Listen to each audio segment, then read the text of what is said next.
Assalamualaikum warahmatullahi wabarakatuh. Salam buat teman, sahabat, serta saudaraku di mana saja berada. Semoga selalu dalam rahmat dan kasih sayangnya Allah Subhanahu wa ta'ala.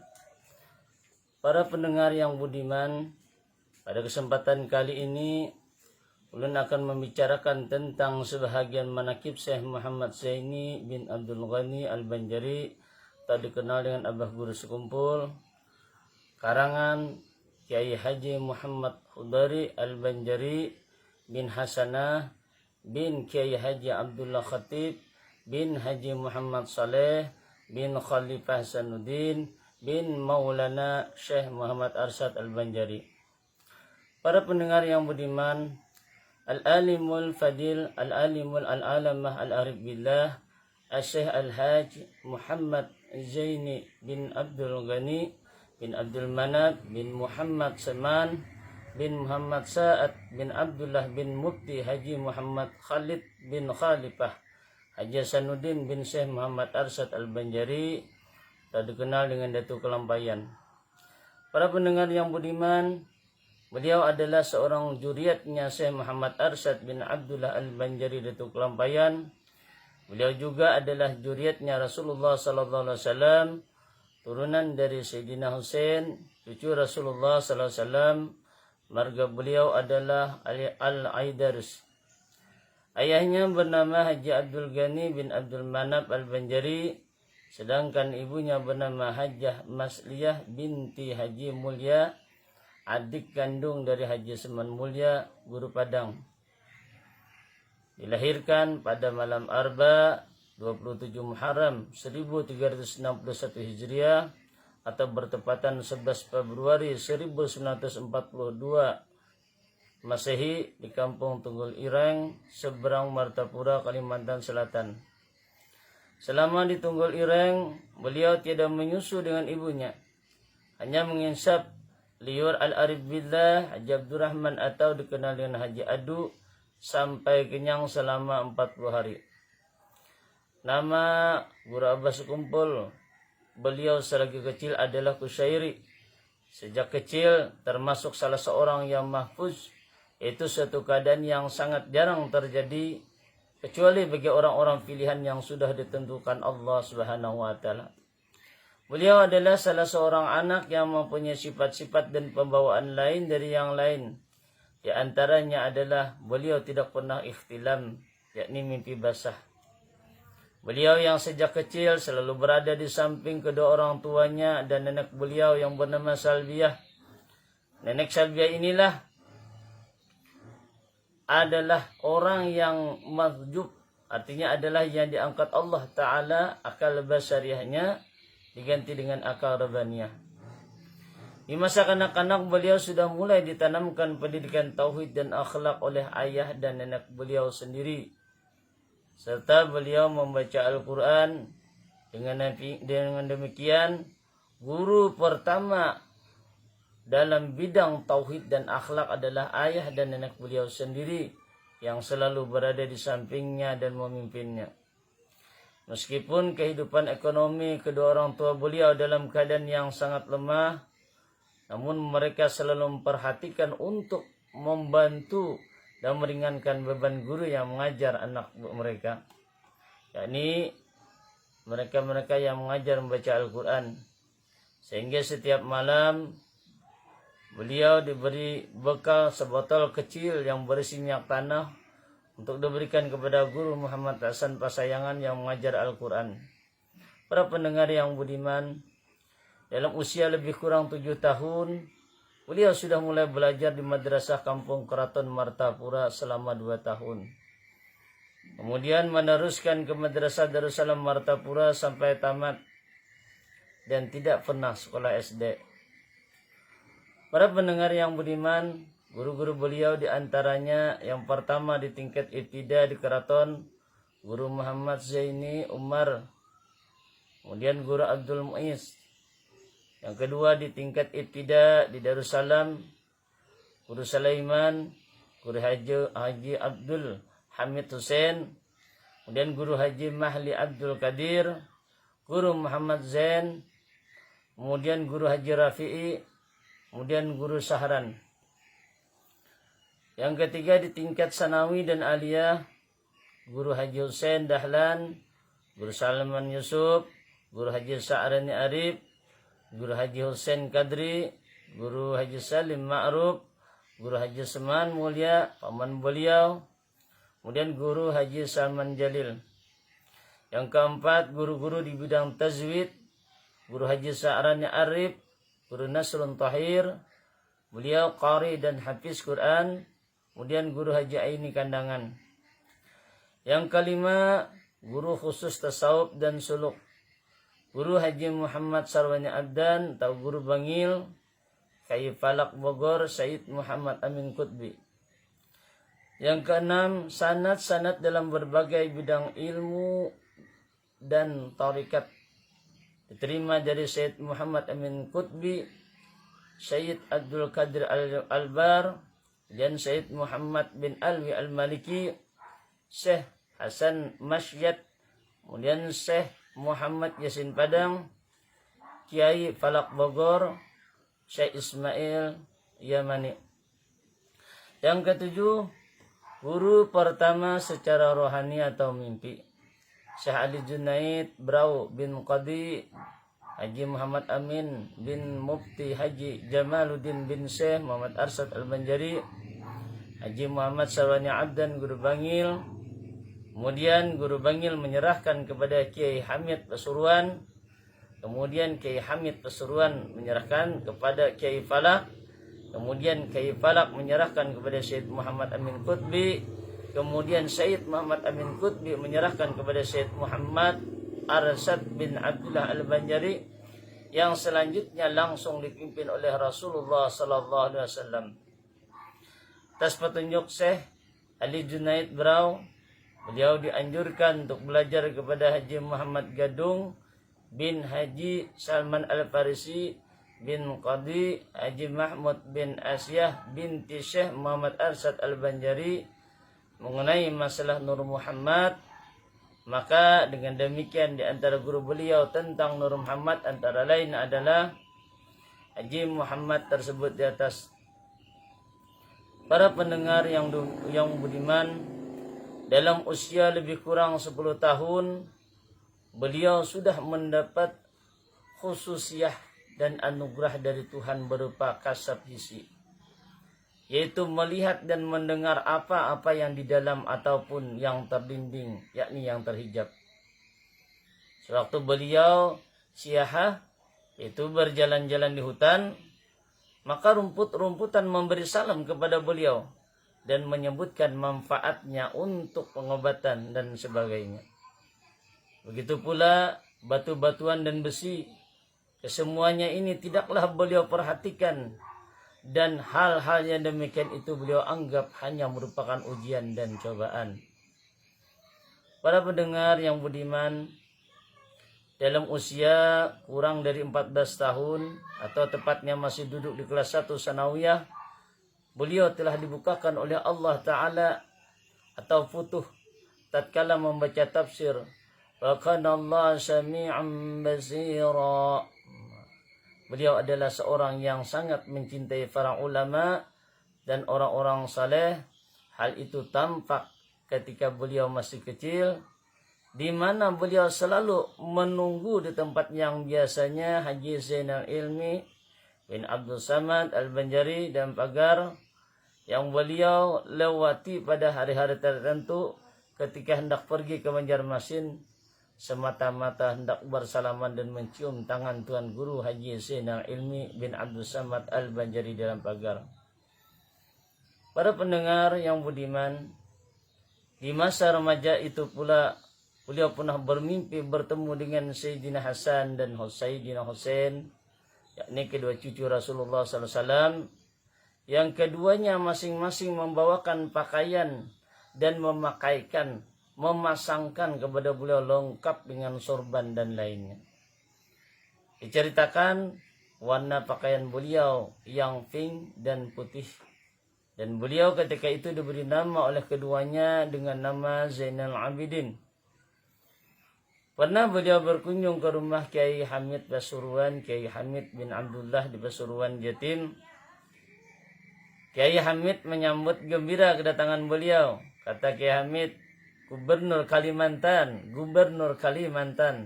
yang maksudnya adalah wali kutubnya Kalimantan. Beliau adalah seorang ulama yang menghimpun antara syariat, tarekat dan hakikat, dan juga seorang yang hafiz Quran dan tafsirnya, itu tafsir Al-Quran Jalalain. Para pendengar yang budiman, kata beliau, 3 bersaudara di dunia akhirat. Al-Fakir itu beliau.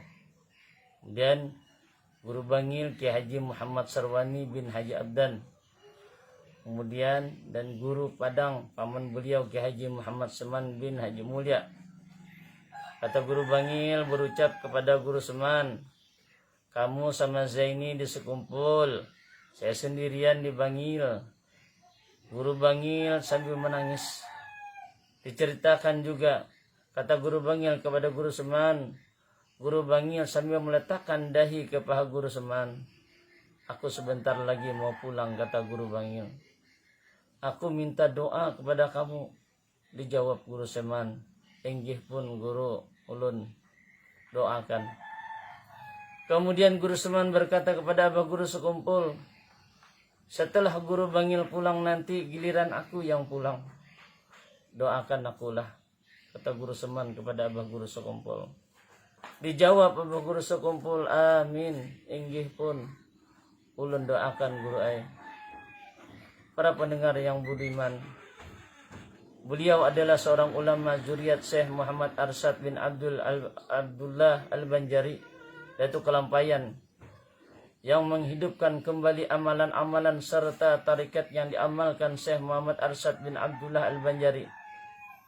Karena itu majelis pengajian yang beliau laksanakan, baik majelis ta'lim maupun majelis amaliyahnya, majelis maulid yang dilaksanakan rutin tiap malam Senin di Musala Ar-Raudah sekumpul, dan majelis burdah yang dilaksanakan rutin tiap malam Jumat juga di Musala Ar-Raudah sekumpul, adalah seperti majelis Syekh Abdul Qadir Al-Jailani. Beliau adalah satu-satunya ulama di Kalimantan, bahkan se-Indonesia, yang mendapat izin untuk mengijazahkan tarikat Samaniyah. Karena itu banyaklah yang datang kepada beliau untuk mengambil ijazah tersebut. Bahkan bukan cuma ijazah tarikat Samaniyah aja yang beliau ijazahkan, tapi ijazah tarikat Idrisiyah dan tarikat Aidarusiyah juga beliau ijazahkan kepada kita semua. Bukan saja dari Kalimantan, bahkan yang datang dari Jawa dan daerah lainnya. Para pendengar yang budiman, beliau mengikuti jejak datu beliau, yaitu Datu Kelampayan. Asalnya tinggal di Keraton Martapura, kemudian pindah membuka perkampungan baru di dalam pagar. Begitu pula beliau tinggal di Keraton Martapura, pindah ke Sekumpul membuka komplek perumahan yang dikenal dengan Komplek Ar-Raudah, atau dalam regol yang kemudian meluas ke sekelilingnya, sehingga terbentuklah Gang Taufik, Gang Mahabbah, Gang Bersama, dan lainnya. Di Musala Ar-Raudah inilah beliau mengajar dan membawa jamaah dalam beribadah dan mengamalkan apa-apa yang dikaji atau dikerjakan beliau. Baik majelis ta'lim dan majelis maulid beliau yang rutin dilaksanakan tiap malam Senin, dan majelis burdah tiap malam Jumat di Musala Ar-Raudah sekumpul.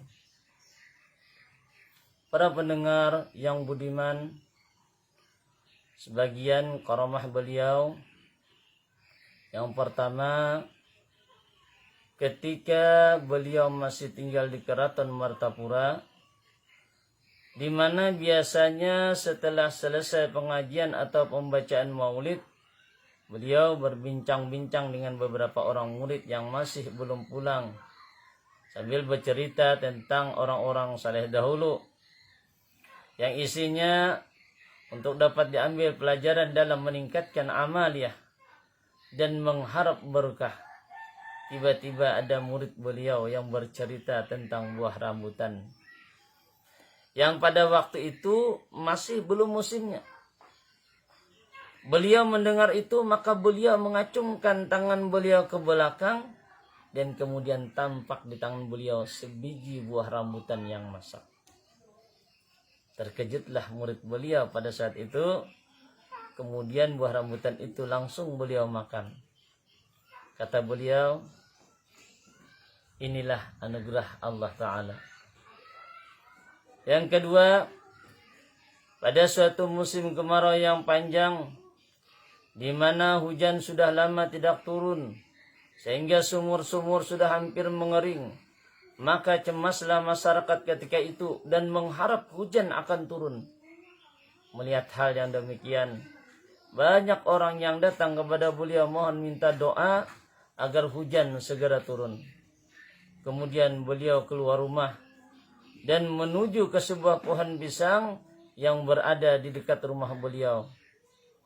Lalu beliau goyang-goyangkan pohon pisang itu, dan tidak lama kemudian hujan pun turun dengan derasnya.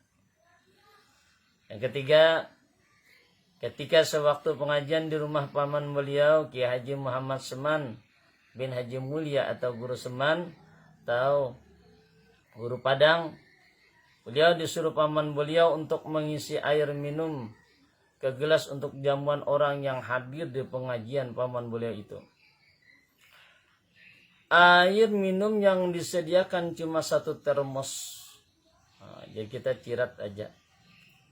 Dan itu bisa cukup untuk 10 orang saja. Sedangkan orang yang hadir ada ratusan.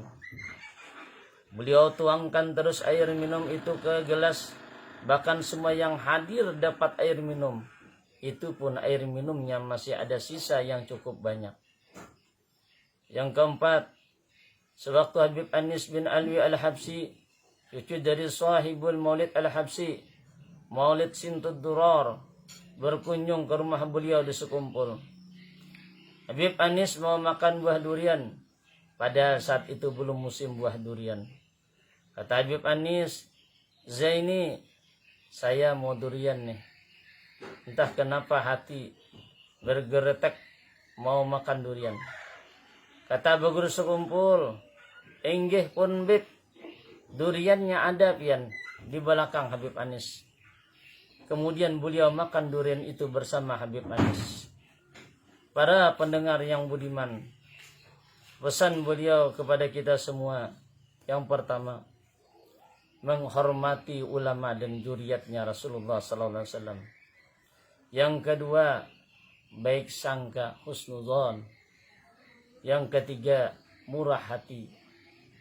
Yang keempat, murah harta. Yang kelima, manis muka. Yang keenam, jangan bakhil, engken, pelit. Yang ketujuh, pemurah. Yang kedelapan, jangan menyakiti orang. Yang kesembilan, memaafkan kesalahan orang. Yang kesepuluh, jangan tamak tapi syukuri apa yang ada. Yang kesebelas, jangan merasa baik hebat kepada orang lain. Yang ke-12, tuntutlah ilmu kemudian amalkan sekalipun sedikit. Para pendengar yang budiman, dari istri-istri beliau, satu di antaranya telah melahirkan 2 orang putra sebagai penerus ayahnya yang bernama Haji Muhammad Amin Badali dan Haji Ahmad Hafi Badali. Beberapa risalah yang beliau tulis antara lain adalah yang pertama, Risalah Mubarakah. Yang kedua, Manaqib Syed Muhammad bin Abdul Karim As-Samani Al-Madani. Yang ketiga, Risalah Nuraniyah fi Syarhit Tawasullatis Samaniyah. Yang keempat, Nabzah min Manaqibil Imamil Masyhur bil Ustadil A'zam Muhammad bin Ali Ba'alawi. Para pendengar yang budiman, beliau wafat pada hari subuh Arba jam 5 lewat 10 Wita atau 5 Rajab 1426 Hijriah bersamaan 10 Agustus 2005 Masehi.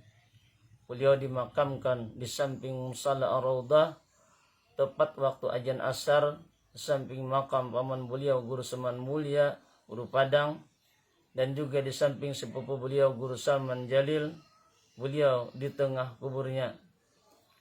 Para pendengar yang budiman, inilah sebahagian manakib Al-Alimul Fadil, Al-Alimul Alamah, Al-Aribillah, Al-Syekh Al-Hajj Muhammad Zaini bin Abdul Ghani Al-Banjari. Mudah-mudahan kita semua dapat berkah dari beliau, diampuni segala dosa, dikabulkan segala hajat, dikumpulkan di dalam surga bersama Rasulullah SAW dan juga bersama Abah Guru sekumpul. Amin. Demikian yang dapat ulun sampaikan, semoga bermanfaat. Terima kasih atas perhatian. Kalau ada salah dan khilaf, pun maaf, minta rela ulun dunia akhirat. Wallahu alam. Allahumma salli ala sayyidina Muhammad wa ala ali sayyidina Muhammad. Barakallahu bikum ala kulli hal insyaallah. Wa ila ruhi khususan As-Syekh Muhammad Zaini bin Abdul Ghani Al-Banjari. Al-Fatihah. Bismillahirrahmanirrahim. Alhamdulillah rabbil alamin arrahmanir rahim maliki yaumiddin. Iyyaka na'budu wa iyyaka nasta'in shiratal ladzina an'amta 'alaihim. Assalamualaikum warahmatullahi wabarakatuh.